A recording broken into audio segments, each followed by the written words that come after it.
Hello friend, welcome to Tanya's Biology. Today my topic is about cancer biology. This is the third class of cancer biology. In my previous class, I already described about the normal cell, the cancer cell, what is the difference between them, how the normal cell transform into the cancer cell, what is the tumor cell, different types of tumor cell.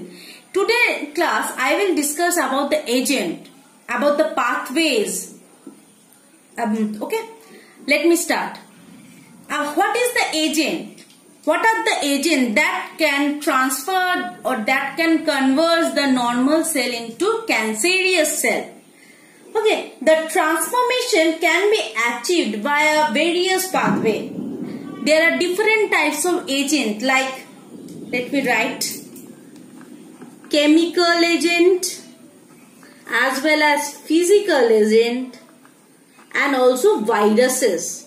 These are the agents that can transfer a healthy cell into a cancerous cell. A cancerous cell. Cancerous cell.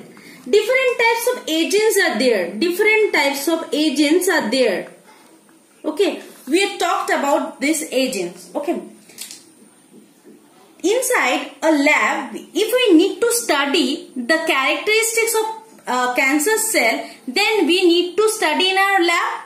In our lab, in a petri dish, when we take a lineage of cell of a particular area, a skin, a liver, a kidney, then we treat it with this cell into different types of carcinogen. What are the carcinogen?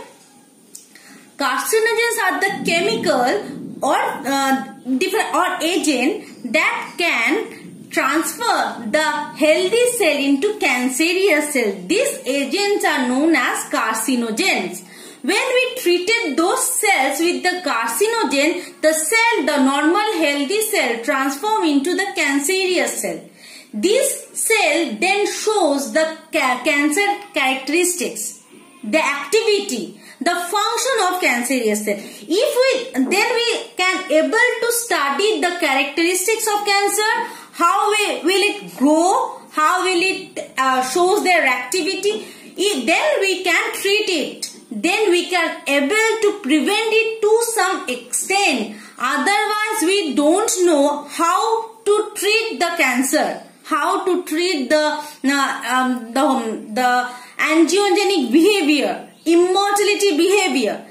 If we study them, then we can only able to treat them. Okay. We are talking about agent. We are talking about agent. There are different types of agent.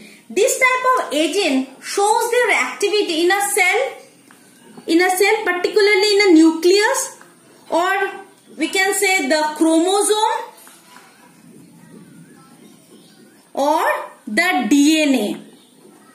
Mainly this agent shows their effect over the DNA. They basically changes the sequences of DNA. We will talk later. What are the agent? Irradiation.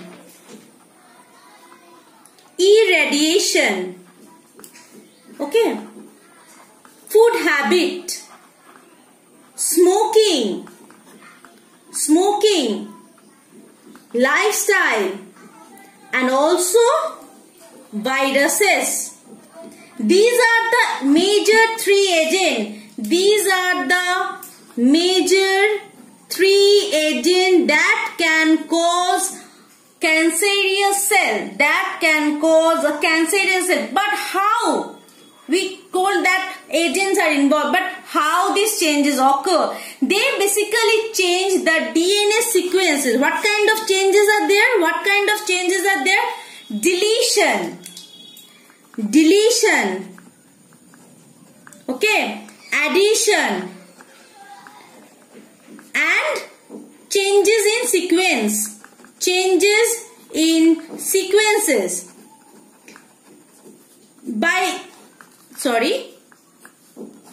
By this method, they can cause a cancerous cell formation. They can convert a healthy cell into cancerous cell. These are the key formula of a cancerous cell. Okay. They also can change the sequence of the pyrimidine. They can also change the sequence of the pyrimidine. There are some sequence which can trigger a normal cell into a cancerous cell. A normal cell into a cancerous cell. One of the irradiation is UV ray. One of the irradiation is UV ray. This UV ray is able to convert a healthy cell into a cancerous cell by activating or by showing their effect through deletion, addition, changes or modification in the sequences. Dimerization of pyrimidine. Dimerization of pyrimidine. Okay. If we consider this is a gene, if we consider this is a gene G1, G2 and G3. If these genes are treated with agents, these genes are transformed into oncogene. What is oncogene? What is oncogene? A gene present in the cancerous cell is known as oncogene. That means the previous condition of oncogene is proto-oncogene. Proto-oncogene. That means this condition is known as proto-oncogene and this condition is known as oncogene. What is proto-oncogene? Proto-oncogene is present in each individual's body, but when these proto-oncogenes are triggered with numerous agents, then this proto-oncogene is transformed into oncogene. That means then it transforms into a cancerous cell. But normally these proto-oncogenes shows no bad effect in our body. But when only they are triggered with the carcinogen or mutagen, then only they can shows their effect as an oncogene. That means proto-oncogenes are normally present in our body but don't show any type of bad effect.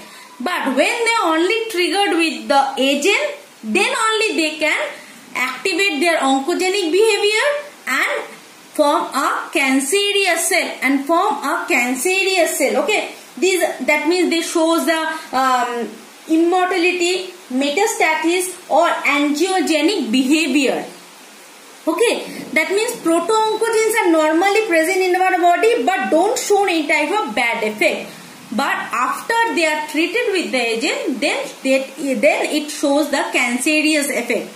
But we have immune system in our body. We all know that we have immune system in our body. Then what is the activity? What is the function of the immune system? How the immune system shows their effect on them? Actually, immune system goes against them. But how? Immune system having a typical cell known as NK cell or natural killer cell. NK cell or natural killer cell. CD8 cell or cytotoxic T cell. CD8 cell or cytotoxic T cell. This cell actually find the cancer cell and engulf them. Kill them. These cells are able to kill them after finding them. But cancer cell actually hide themselves. How they hide themselves? Actually NK cell bind in the specific receptor of the cancer cell. NK cell bind with the specific receptor of the cancer cell.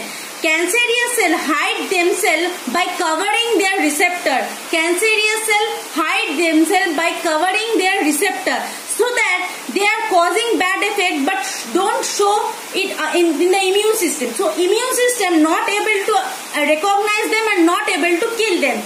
That's how cancer cell shows their effect. Okay.